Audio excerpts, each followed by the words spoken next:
We'll start tonight with Lauren Bradshaw, sharing practical paternalism, vocational education in Columbus, Georgia.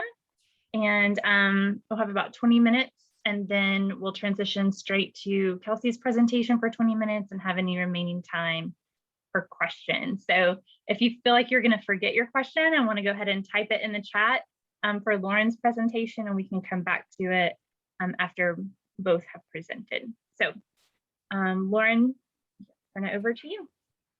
Hey, everybody. Oh, hello. There was some feedback, sorry. So I am going to share my screen with you. If I can find it. Everybody see that okay? Yes, okay. So because it's 9 p.m. where I live, I thought we would actually start with a little interactive activity to see if you're still awake. So you will notice there are a number of pictures here. Number 8 is referring to those 2 pictures combined. And Cara, please, you need to be quiet because you know about this. But everybody else, see if you might be able to come up with a way that all of these pictures could be connected to one another. And you can just unmute yourself. And if you see maybe you can't connect all of them, but maybe you can connect 1 or 2 of them, then feel free to share that as well.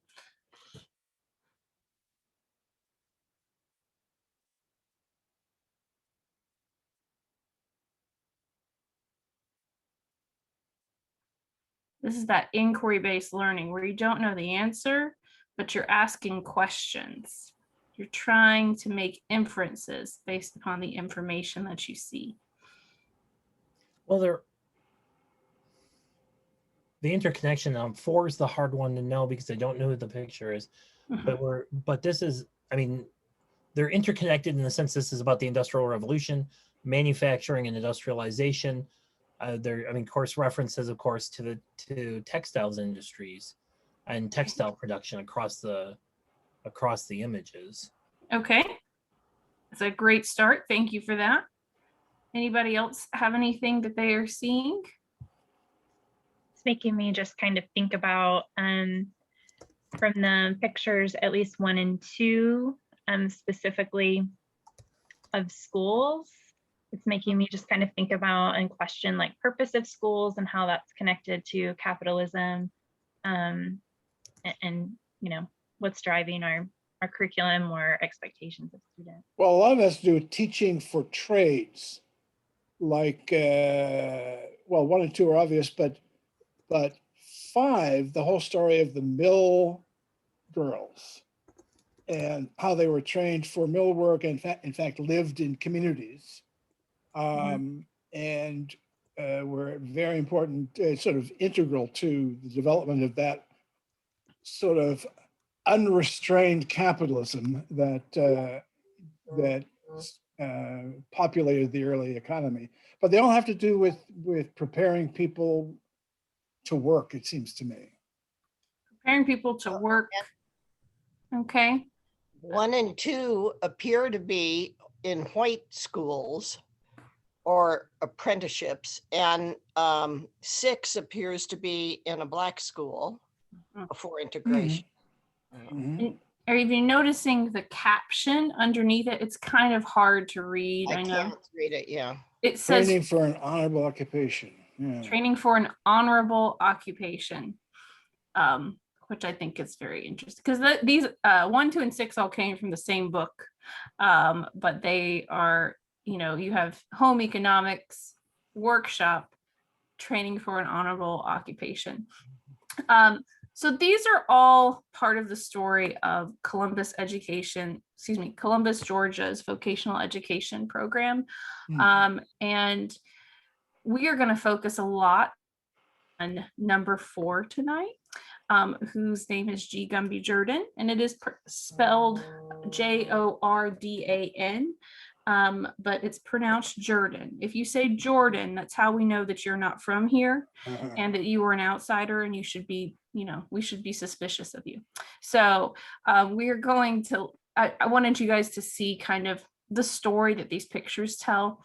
I love teaching with artifacts. If we were face to face, I would bring in artifact 8 with us, which are my bobbins and my spindles that would be used in a textile mill. I would bring in a basket that my number 7 girls would bring to tote dinners to the factory workers. And I would have pictures of one of my favorite guys to talk about, Gene Gubby Jordan, along with some of his students as that he worked with as the president of the Columbus public schools. So what I want to talk to you guys about today, and you'll see some of these pictures again pop up, but my research objective is to really talk about how social studies has been born out of a desire to create a more productive citizenry in the United States. And in the early 20th century, in the city of Columbus, Georgia, they pioneered a vocational education curriculum that embedded Americanization and character education into all the required social studies courses. My research objective is to discern the influence that character education, manual training, and industrialization had in the development of social studies curriculum in Columbus, Georgia in the early 20th century.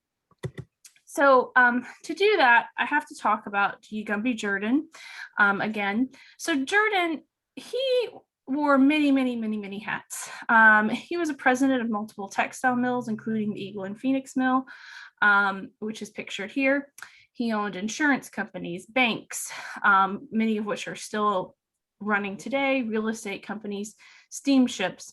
He served as a volunteer firefighter. He was the president of the Columbus School Board and a philanthropist.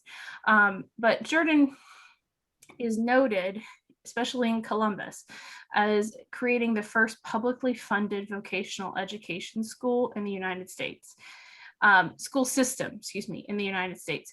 So there was one other publicly funded high school that beat him by like 2 months for the first high school, but he has the first system that he created.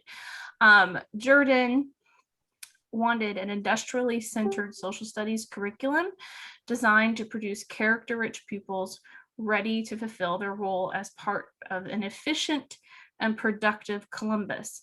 So when we think about why in the world would this man be so invested in education, I want you to keep in mind that he is the president of multiple mills. He has this idea that economic stability is going to come from specialization. And what better way to improve specialization in Columbus by embedding vocational and industrial education into the curriculum from the get-go. So talking from elementary school forward. My theoretical framework for this comes from Block and C. Van Woodward, James Anderson, all informed the historical study of Columbus, Georgia's historic social studies curriculum. I also look at Fallaci with how it was intrinsically racist through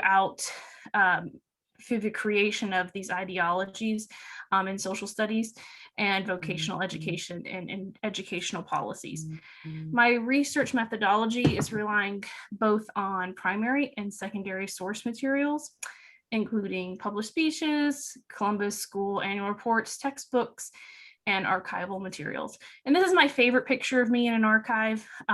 It was literally a mattress and a shopping cart between me and the documents.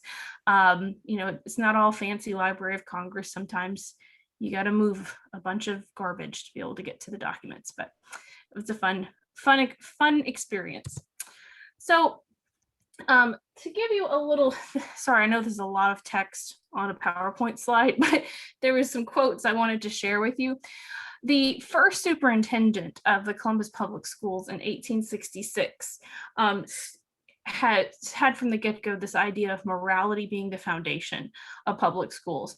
And he stated, to allow a large portion of the rising population to grow up in ignorance, spending the time in idleness, often in vice, that it ought to be devoted to the mental and moral culture and discipline must produce the most disastrous results. Ignorance is the fruitful source of both public and private misfortune. If it be desirable to maintain public virtue and morality, educate the child. So, along with Jordan, there was another popular figure who was a superintendent of Columbus Public Schools. His name was Carlton Gibson. Gibson, he wrote a lot on industrial education. It was really kind of a partnership with Jordan to bring in industrial education into the city. He says that the public has finally been aroused to the realization that the fact that our schools need no longer seek an excuse for existence, but we are the face-to-face with the stern duty of preparing the youth of the land for social efficiency. Jordan saw the misbehavior and immoral acts of youth in Columbus as a result of boredom, and thus an active education was essential to the intellectual and moral progress of the children. On the right hand up at the top, that is a picture of Carlton Gibson, and then at the bottom, that is an older picture of Jordan. So Gibson actually did a survey of which he found that there were 1,000 white children serving as dinner toters, those little girls with baskets. Every day they would be crossing from Phoenix City, which was then Girard County on the other side of the Chattahoochee River in Alabama, into Columbus, bringing back hot dinners, because there was no McDonald's to run, on your lunch break, to the textile mill workers. Because of this huge gap that they spent in the middle of the day bringing food back and forth, they were not able to attend school. So part of his program was to create the primary industrial school, which had no hours. It was not in operation. You could drop a student. It was open 24 hours a day, model a lot on on immigration houses that you would find in Chicago and whatnot, so that students and parents felt that it was a place that was always open to them. Not surprisingly, it was a very popular place because parents were really excited they could drop off their kids and they would be safe for numerous hours a day. But students might go to school from 8 to 10, go work as dinner toters, come back to school at 3, stay to 8 p.m. Until their parents would leave the mills, and then they would do it all over again.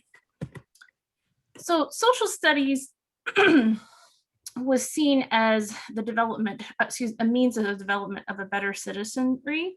So hang on a second, let me get my notes. For Jordan, the ideal citizenry adhered to industrial values that he wished to impart on Columbus's youth, and the social sciences presented an additional opportunity to instruct children on his capitalistic ideology. Social studies education has been from the forefront of the American education system since its inception. Thomas Jefferson, Benjamin Rush all saw an intrinsic connection between morality and the creation of an ideal citizen. And history education was meant for the development of morality and citizenship. You also have people like Catherine Beecher, with the purpose of education was the development of the ideal female citizen. Education was meant to cultivate domesticity in her female pupils and the process of transferring cultural traditions. So Beecher's educational goals have their roots in citizenship and morality. She passed on what she believed to be the proper cultural attributes to her pupils, a concept that was found to be relevant to the development of social studies curriculum in Columbus, Georgia, 70 years later. Then the 1916 Committee of Social Studies.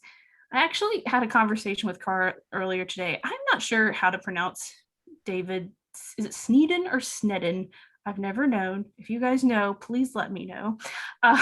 Continued this moral dialogue by arguing that social studies offered a means for social control and a way to train people for their proper place in society. And then, of course, we have Thomas Jesse Jones, our founder of social studies, developed a curriculum to civilize the pupils at Hampton Institute and Americanize a large number of new immigrants entering the country during this time period. So all of these educational philosophies, Jordan was incredibly familiar with. He read up on them, and incorporated a lot of that into what he created in Columbus. So when you look at the Columbus social studies curriculum, you'll find a lot of these pro-capitalist, pro-industrial policies in the curriculum and in the textbooks. So for instance, in the primary school, the textbooks, this textbook by Alexander Everett Fry, Elements of Geography, was used in the primary grades. You can see here how geography, how the book stressed the scientific divisions of races through color, the superiority of whites through stories and descriptions of foreign lands. And it talks about cotton production, things like that. And when Columbus was left out, an extra standard was just added in by the city to make sure that the students knew where Columbus fit on the supply chain in creating, in boosting the textile mill industry. At the secondary level, and by the way, you see the bolded words here. I did not bold those. This is straight out of the textbook. So these are the words that would make it on their word wall. Okay, these are the ones that they were really excited about. History of Economics, Henry Winford Thruston. Economic Industrial History tells of basically one economic triumph after another. And then Columbus Industrial High School in 1906 provided industrial themed geography books, one of which was this one that you see here, George Goody Chisholm's Handbook of Commercial Geography, that did as much as possible to criticize the unproductiveness of people in Africa and Asia, and basically anything that was seen as unchristian was wrong and should be stamped out. So I feel like every presentation in education somehow talks about John Dewey, so I apologize. You're probably very sick of hearing this guy's name, but he was a very early proponent of vocational education. He saw vocational education as intrinsically part of the development of citizenship and democracy. Jordan and Gibson both tapped into this, but Dewey would probably be horrified in the way that which they took it. Gibson stated that we are trained for the duties of life, for their contribution to the social ideals, the children of the rich and poor, lettered and unlettered, leisure class and workers, wage earners and social and salary earners, all alike. No institution in America can possibly compare to the public school in its opportunity to contribute towards the realization of social ideas. Jordan argued passionately that vocational education was the only democratic means to educate the children of the United States. He believed that that educational policies that were there before 1906, which is when his school really went into play, that they were catering to 4% of the population. Not exactly sure where he got that number, but the other 96%, he said, it did not cater to them at all. He said only 4%, which want to pursue higher education degrees. Those are the only people that this is appealing to. So we need to educate everyone in order to be a more democratic society. Now, as you may have guessed, everyone was not actually everyone, but it was who he deemed to be worthy, which were white citizens in Columbus. Vocational education was a means to promote moral and competent citizens. So they saw it as a way to bring up the lower classes to become productive members of society, which was very important in mill towns where diseases could run rampant. At the same time, you have social sciences growing in popularity, which went right alongside manual training and vocational education because it could be the savior to all of the challenges, the civic challenges facing society during that day, because we have all of this, again, population influx and different social changes that are occurring. So this moral education is more important than ever. But alongside this comes indoctrination, social control, hegemonic American values, economic productivity, and moral self-reliance would serve not only the city of Columbus, but also the nation. So it is a very America first, Columbus, Georgia first point of view. And something that I continually went back and forth with is this paternalist versus fraternalist. Jordan did not call himself a paternalist. This is my language, but Jordan was known for his philanthropy. He paid for roads, organizations, libraries, built schools, villages, but it was all of this was charity to, or was it made to control basically the populace. So he sought solutions to issues of poverty and industrialization in Columbus, but was it paternalism or fraternalism? So Hooper Alexander felt that paternalism is being superimposed as what he calls anemic morality, and that true democracy was the only answer, which is fraternal cooperation. Examples of good mill owners exist all over the place, but they're a rarity. And I'm not really sure if we should make such a big deal about them, because even if Jordan was good or bad, I argue he did a lot of good, but he also did some bad. And he did want to uplift many people. He did not seek to uplift African Americans. And is it really the spirit of democracy when you are giving out charity, or is the spirit of democracy to promote justice, which paternalism does not? Final point is that there was education for African Americans in Columbus during this time, which was not as widespread throughout the South as it was in Columbus. It was all paid for in separate bank accounts, mostly through the philanthropy of George Foster Peabody, who was a New York Stock Exchange person, but he actually was from Columbus originally. The idea that they got to bring an industrial education, though, came from a trip that they took to Tuskegee, where they visited the school and thought that it would be something that they could basically use to make their students, their pupils, of service to mankind. So every manual training course emphasized African Americans' service to whites, laundress, cleaning, cooking, and bricklaying were basically the set caste that was put aside for African American students in Columbus, Georgia. And conclusion, Superintendent Gibson and Jordan strove to maintain the class and race stratifications that existed in both the city and the mills. They did not seek to integrate poor children with middle-class children, and African-American children remained segregated from all other students. The legacy of moral, vocational, and citizenship education can still be found in every classroom in America. The focus on hard work, indoctrinated through manual training and vocational education, remains a key value of American society and social studies curriculum. The significance of this scholarship can be found in the current educational trends. As national objectives and policies towards college and career readiness are current educational goals of our nation, it is important to remember how historical social studies curriculum were impacted by the economic policies and trends of the past. And that is it. I have no idea how much I went over. I'm sorry. But if you have any questions, there is my email, and I will stop my share. Ooh, not that bad over. Sorry, Charles. Yeah, not bad at all. All right. Thank you, Lauren. And if you have some questions for Lauren, I want to put them in the chat, or if you've jotted them down, we can come back to them and we will turn it over to Kelsey. I had to drink some coffee because I'm not a late night person. Totally okay. I had a couple cups around 8 p.m. And well, this could be exciting then. Go for it. Oh, yes, it definitely will be.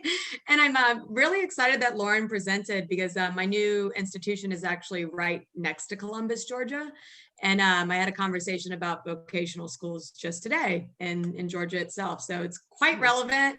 And I highly appreciate Lauren sharing that. So thank you for that.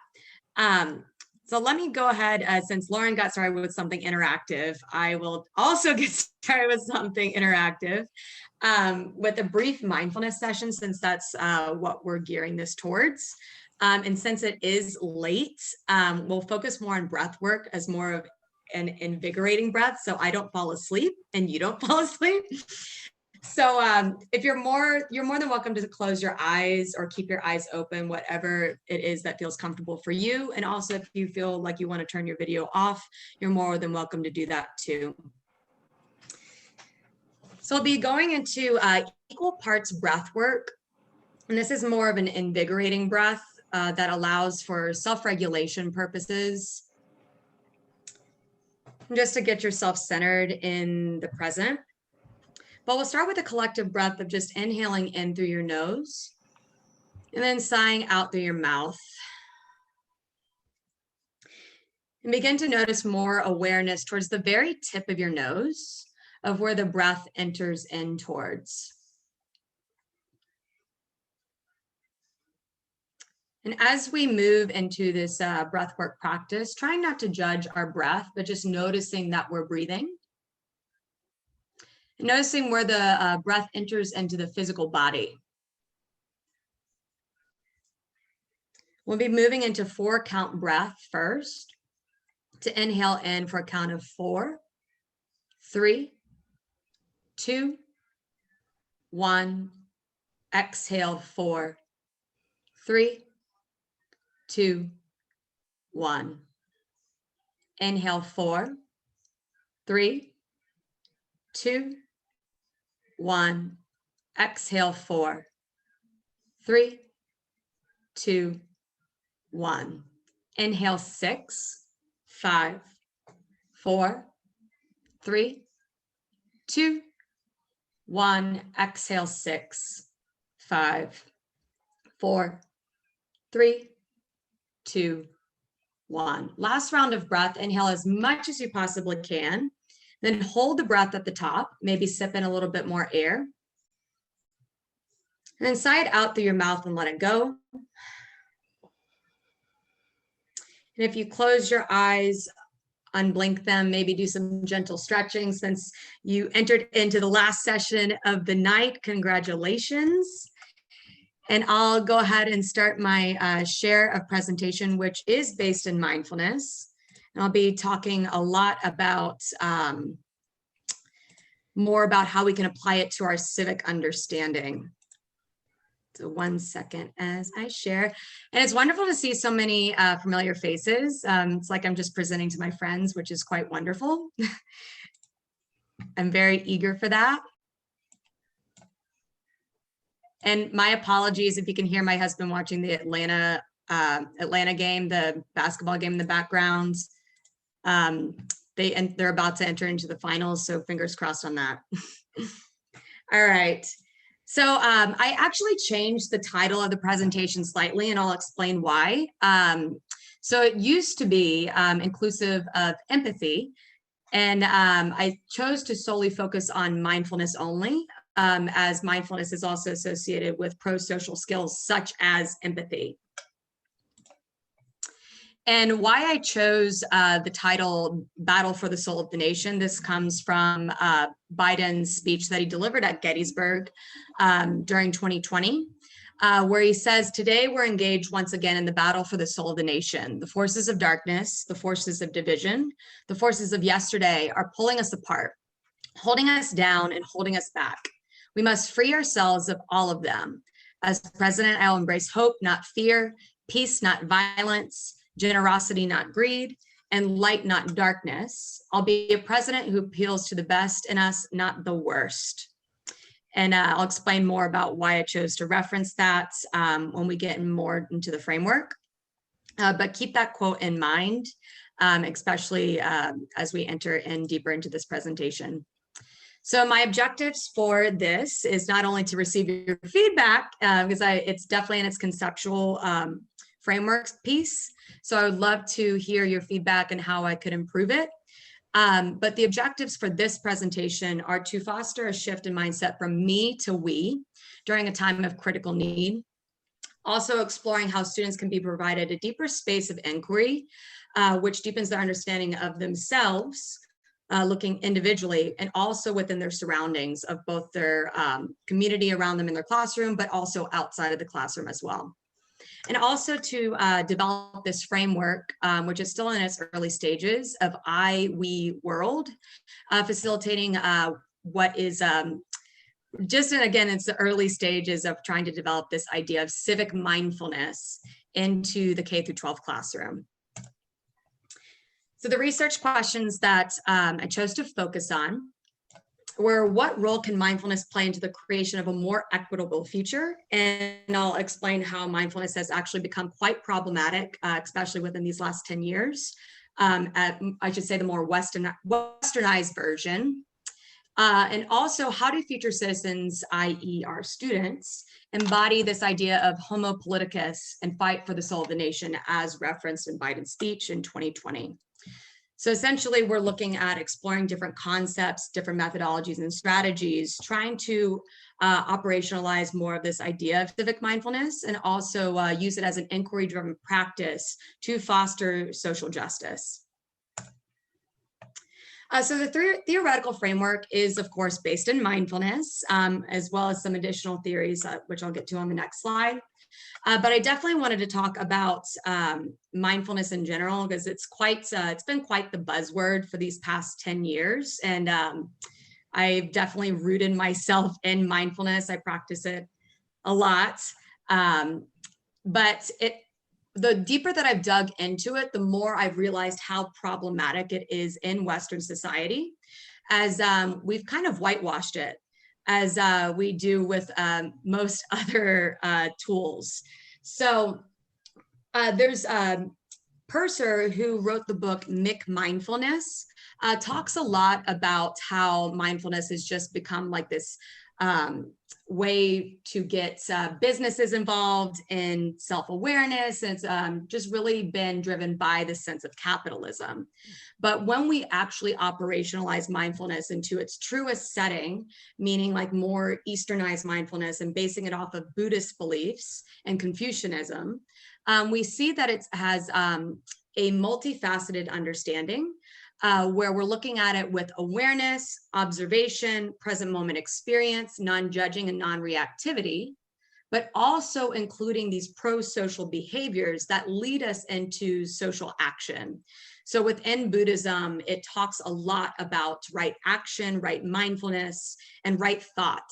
So it leads us outside of ourselves, where Westernized practices of mindfulness focus purely on the individual, where a lot of the work that's been coming out in the last 5 years within mindfulness research really states that mindfulness needs to look outside of the individual more, rather than just this stress busting tool, which is all well and good. I'm a huge proponent of its cognitive and emotional regulation, but it's, in its truest sense, we have to look at it as a tool for social activism, and not only to maintain social activism, but to really kind of bring up these new social activists that we have in our classroom as well.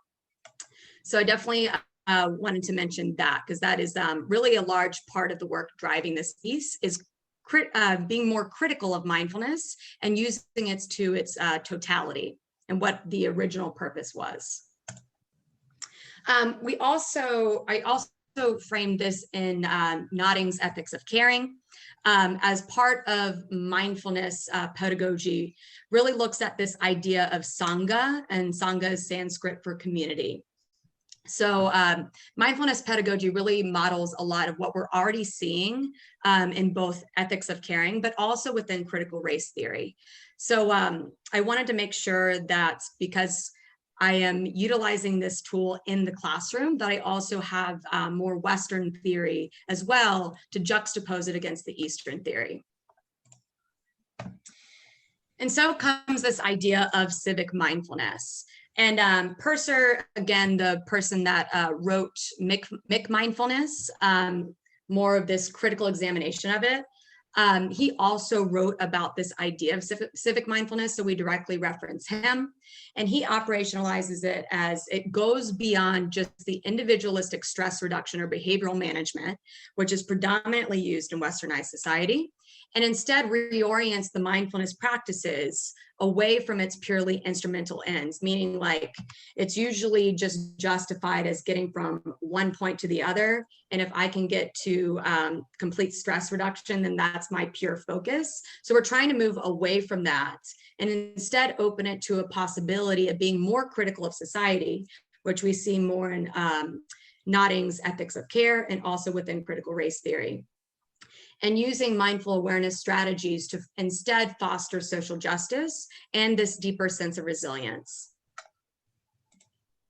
And in applying this to really what inspired this whole idea was actually Biden's speech, where it got me really thinking about, well, what could the soul of the nation actually look like? And it kind of drove me back to this idea of the body politique, and looking at the understanding that politics is not separate from the body, and that we are all creating community within this geographical understanding of connecting to each other, even physically. So when we're actually moving into inquiry, civic mindfulness is more of this strategy that is inclusive of being aware not only of the individual and our physical bodies, but also the political setting of where our bodies take up space in. So it's kind of that duality of the physical body and its self-regulation, but also using our physical body for social justice reasoning. So again, civic mindfulness is definitely moving more towards this deeper awareness of where we're taking up space in and how we are either culturally sustaining these systems that we need to call into question and be more critical of, and also how we're responding to the structures of the body politique.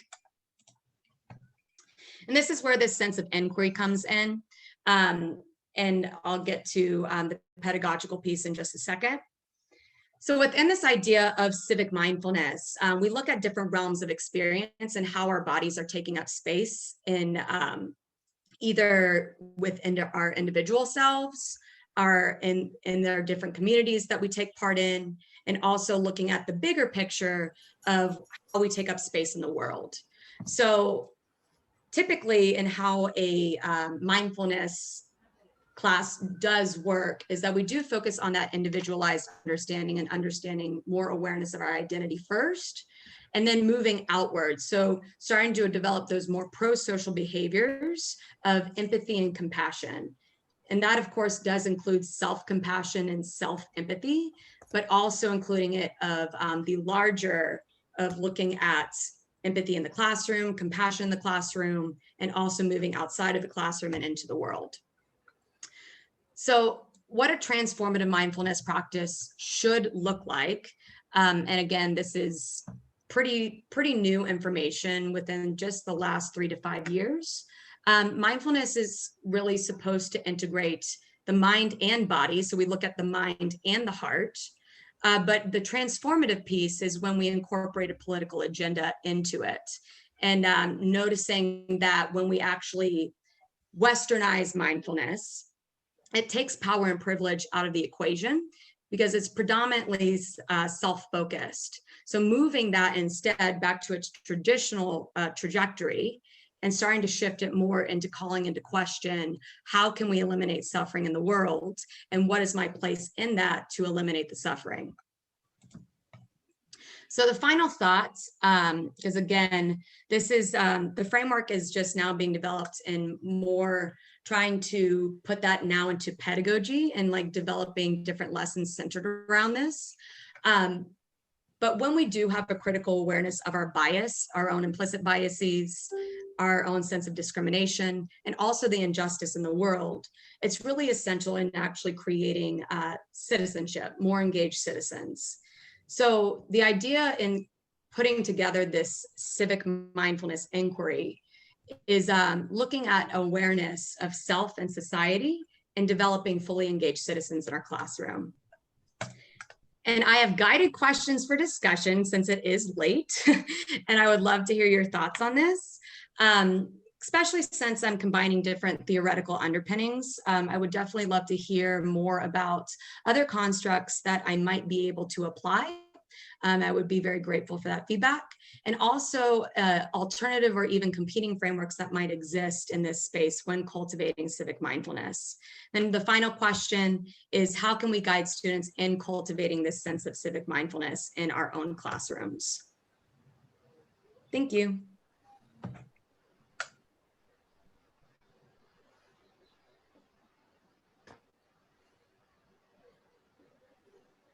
I just saw the go Bucks.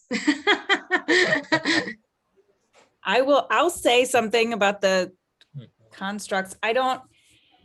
Partly because I haven't read all of it recently, and partly because it is a little late on a Friday.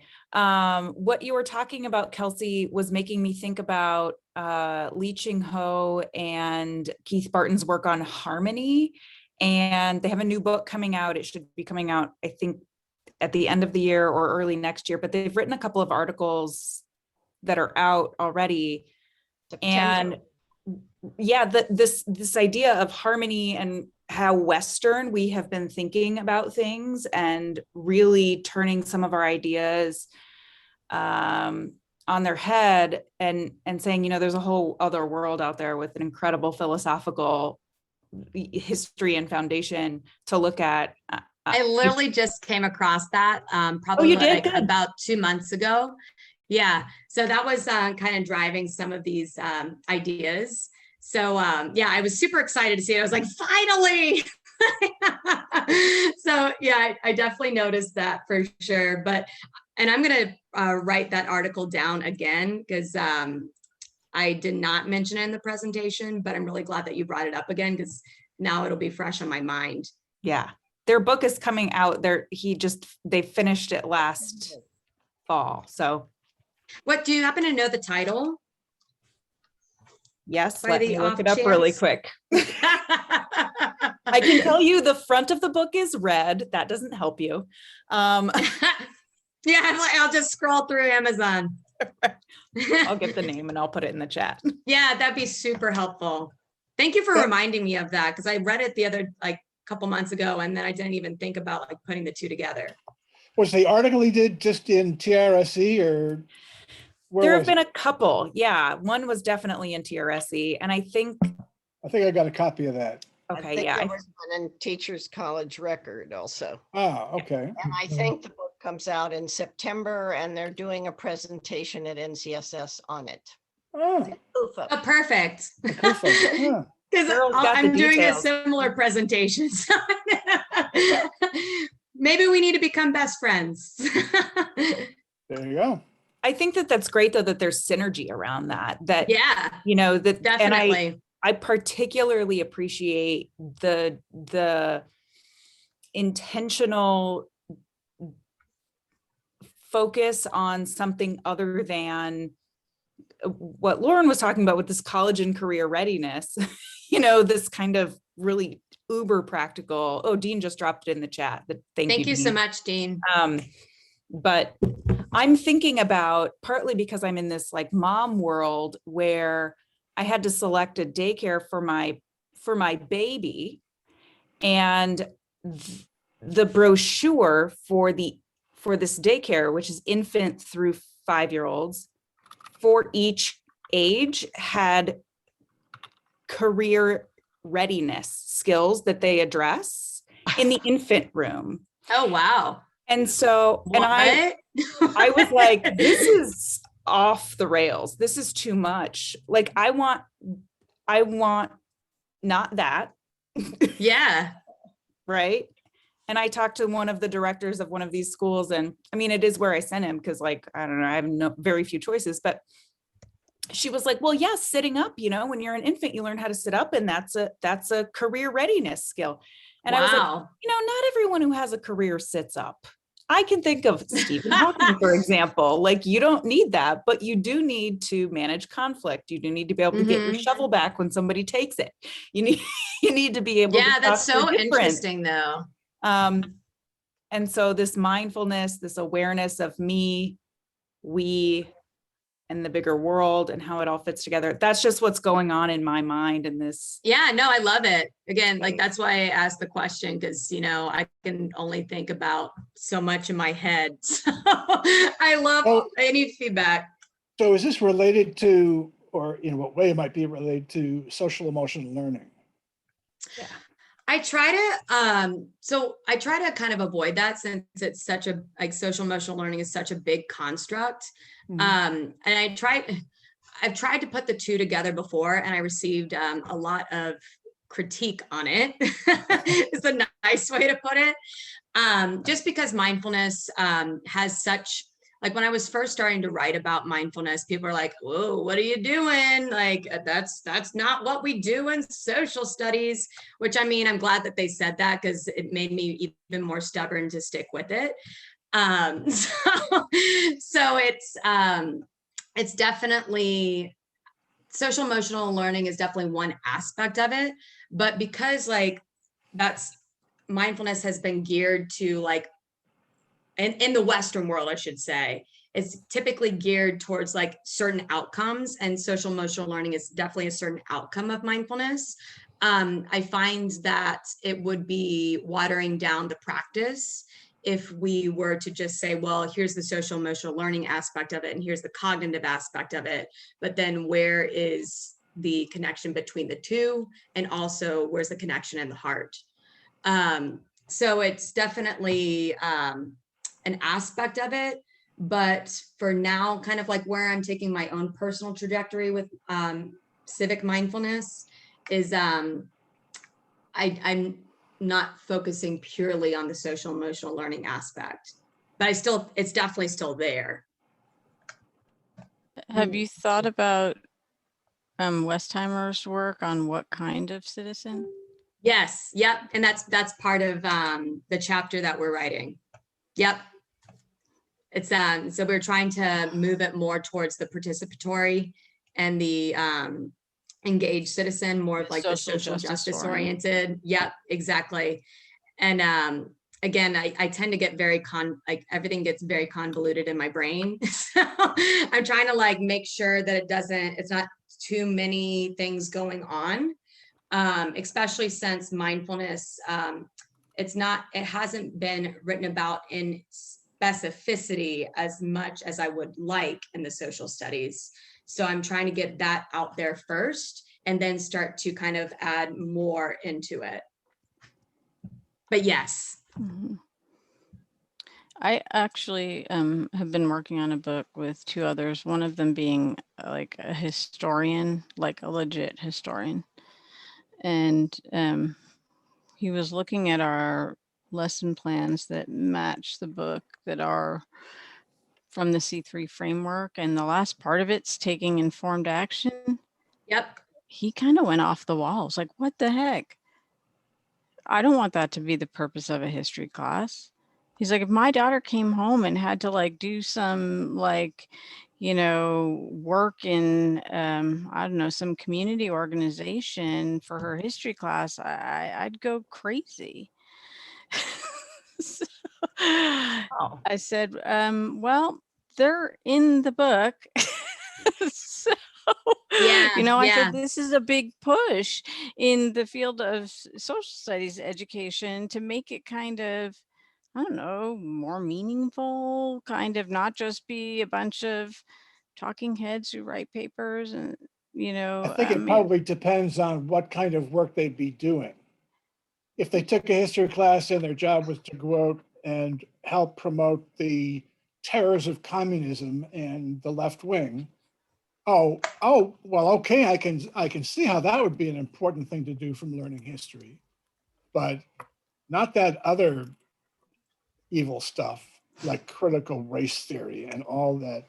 I bet Rob would be fine with the surface learning that I forced my Georgia history students to do, which is 8 surface hours to promote to preserve history and like working. I'm going to ask him that.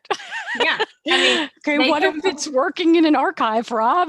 Yep. They have to either work in an archive or they are archiving our Confederate monument project, or they are working in the Gold Museum. So they I have think- to do historical service learning, 8 hours. I think his objection is that a lot of times it's going to be oriented to one, I don't know, persuasion or the other, I suppose. I don't know. He just didn't want his daughter, this is on a personal gut level, to be told she was going to go, do her community service work as part of her social studies class at, I don't even know, let's say the food bank, even though he himself is somebody, he's very generous and giving. But so I'm just saying, I think that sometimes we're in our own little world and we just take for granted that what we're doing is how everybody thinks. And that's just not the case. And So our messaging is awful. Mhm. I mean, conservative messaging is very sophisticated. And I don't know why we've been so lax at matching that, because we've got a story to tell that is at least as powerful, if not more powerful, than the conservative story. And yet we're afraid to say it. well, what I think he would want is that students to be presented with, the array of information and make decisions for themselves, that you're trying to teach them to interpret evidence. Well, Right? the irony is, I love the way you said that. I wish I could put my finger on the person who said this, but it was a politician who was railing against the teaching of critical race theory and this theory and about race, because we don't want to indoctrinate people. We really want people to be able to be critical thinkers and make these decisions on their own. And you know that they're lying. They don't want people to do that. They want them to, well, they can do it as long as they get the right answer. And it's like, I really thought I was through the looking glass when I heard him say that, because it just twists the argument 180 degrees. Wonder, so- sorry. So Kelsey, I would just say, like, kind of, what are your aims? Like, to think about what are your aims with mindfulness and civic education. Yeah, and that the conversation got me thinking just now about I taught yoga this morning at 6 a.m. Very early, but right after class, one of the students, like right after he got out of Shavasana, he's like, "So what do you do?" And I'm like, "Oh, I'm a professor of education." I'm like, "Yeah, teacher of teachers type of thing." And the first words out of his mouth were like, "I can't believe how political education has gotten." And I was like, "Oh my gosh, you just got out of Shavasana. Like, shouldn't you be really calm?" Like, so it was just a very interesting thing. It kind of made me think about, like, oh, well, we just individualize this practice and he's junk. He's not actually moving out of his own worldview. Like, yoga and mindfulness is all well and good, but it's so self-focused that if you're actually not creating that cognitive dissonance, then you're not going to be able to actually switch and see, oh, well, there's something else outside of myself. So that's kind of my aim, is like moving it from more of this individualized, goal-oriented practice into something that could be more tangible, and kind of what Keith was writing about, and creating this aspect of benevolence. It makes me wonder, just in kind of thinking about it being tangible and talking about like your body and kind of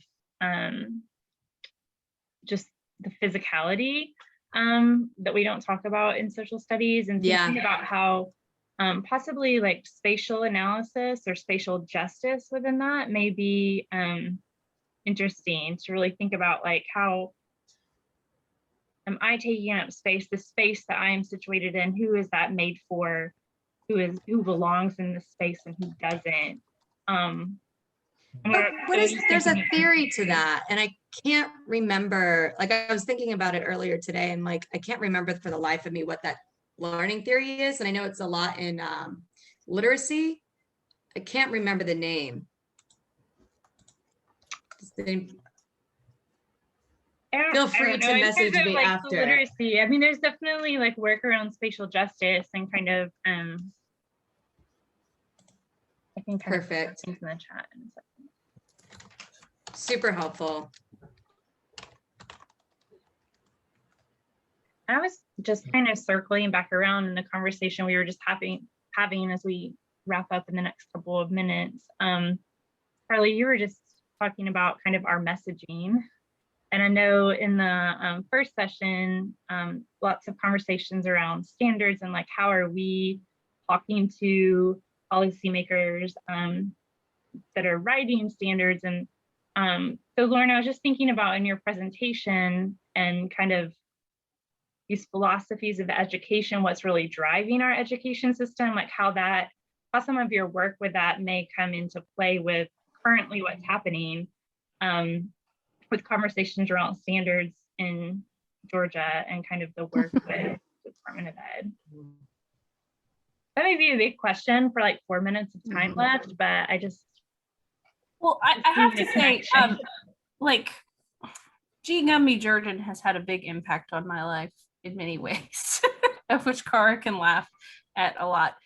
He has a lot of flaws, but I am a big proponent of practicality, actually. I really am, especially when it comes to teacher education and new teacher education. And in my own practice, that is something that is highly embedded in everything I do.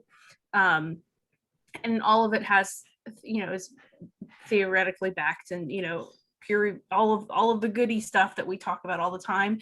But I have such a limited amount of time with my students, and most of them have not the slightest idea how to teach social studies, like none at all. And I've said this I don't remember where it was, but I have like 8 weeks to teach all the pedagogy and all the content that elementary social studies teachers get in their entire program in 8 weeks over the summer virtually.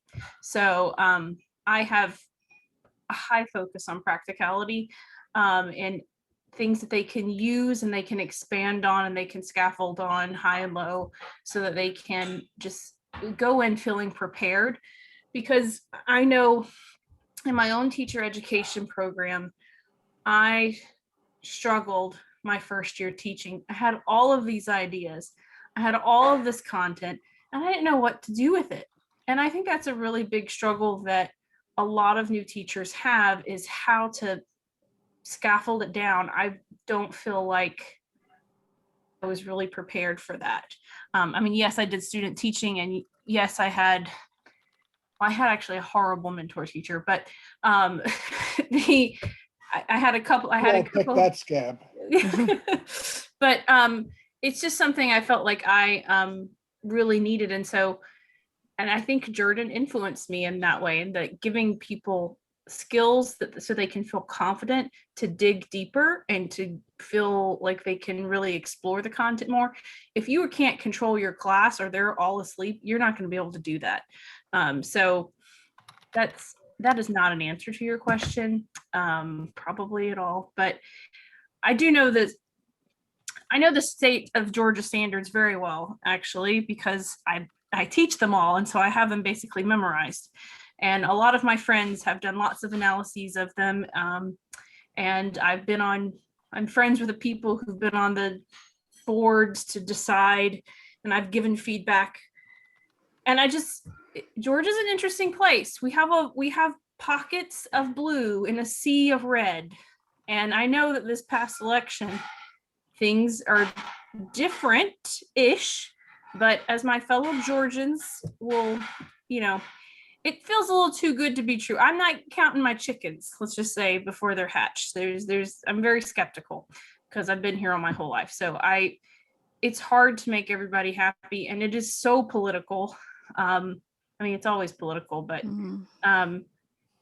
I worked in highly democratic areas my entire teaching career, and now I work in an extremely conservative area.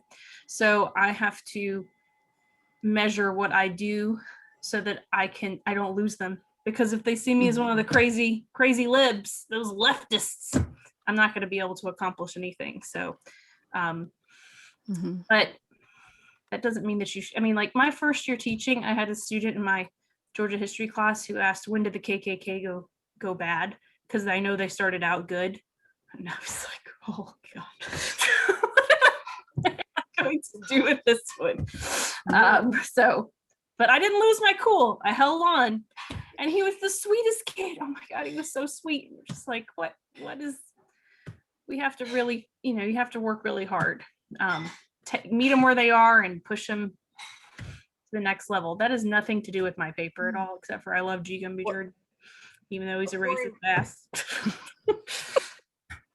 Sorry. Well, I had a question to go back to your paper. I'm fascinated, Lauren, the fact that your research is in Columbus. Thinking especially that Patrice Grimes, some of her work on social studies in Black schools in Georgia, pre-integration, I think is also, over this period of Jim Crow, which is basically, part of the time period that you were looking at. And I was thinking also, isn't Columbus where one of the early strikes of students in the civil rights movement happened? And I think Vincent Willis has written about that. There were some very heated protests against desegregation.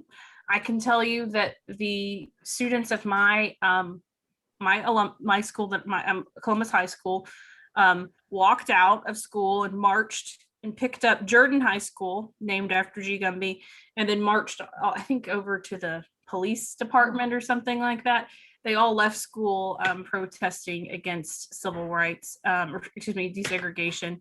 And there were like snipers on the tops of buildings and everything. I mean, it was really intense. I did not go that far really with my research, but I can, like, that far in time. But Columbus has a very dark desegregation history. So Jordan Sr., G. Gumby Sr., his grandson, G. Gumby Jordan II, he founded Brookstone, which is a private school, which is a total white flight school, just 100% white flight. And to me, it was so interesting how Jordan Sr. did so much to try and bring different groups of people together, and his grandson did so much to try and take them apart. Like not just white and Black students, but also different classes as well, because Brookstone is expensive as all get out. But there's actually a labor strike there in the 1930s, which I've done a lot of research on, but I can't tell you so much about the civil rights stuff that happened later on. That's why it's interesting. You just gave an example of a student strike, but it sounds like it was part of massive resistance, that it was white students. Okay. The strike I was thinking of were African-American students who were demanding that their schools be equalized. And Well, I didn't talk about this man in my presentation, but Spencer was an African-American who worked his entire life to get a high school for African-American students in Columbus. Okay. And Spencer High School was named after him. A lot of people in the Black community had a lot of problems with him because he seen sort of as like a collaborator, because he would accept little bits and little bits and little bits over time. But the school was built 5 years after he died. And I've written a chapter about Jordan and Jordan and Spencer, their relationship it's called A School of Their Own. I can forward it to you if you want, but how they both worked, one for white students, one for Black students. They did kind of cross the aisle a little bit, but Jordan wasn't that progressive. He did have Foster Peabody, who I don't know if you know that name, but he sold Warm Springs to FDR. Okay, he's a big guy, big player in Georgia. He basically was kind of dragging Jordan along, saying, it's okay, we can do this, you can donate this land, and it'll be all right, because the people were incredibly resistant. There was Black education, but it ended in the 8th grade, and it was all vocational. So when Spencer came about, it happened 5 years after Spencer died, but it was named after him. There actually is a student from Columbus who just got accepted to Auburn, who's thinking about doing his dissertation about Spencer. So I'm hoping that he will take up that flag, because he has access to places that I know I would never have access to because I'm not African American. But the community definitely has a lot of history there that is just waiting to be untapped. And I think he's the right guy to write it. Not so much me, but yeah. Thank you so much, Dr. Hahn. Well, thank you Very all. interesting. Very interesting. I want to make a recommendation for the Isaac Newtons. I tried mine a day early. Yeah. I think several people tried it a day early. And it was good. They're Oh, very okay. good. Yeah, okay. Thank that's you. good. Yeah. Well, I let's had a put that on lot the of next fun news. developing it. It was research in the summer, you know. Okay. Mixing Says different SSEC ingredients. isn't about research. Well, we have something to look forward to There you go. tomorrow, more discussion and a drink tomorrow night as we go through Prague. So Yeah. thank you all Sounds for great. sticking Thank in you. here. Well, everyone, good Yeah, night. thank you. Bye. Good Always night. great Sleep evening. tight. Yeah. Don't let the bed bugs bite.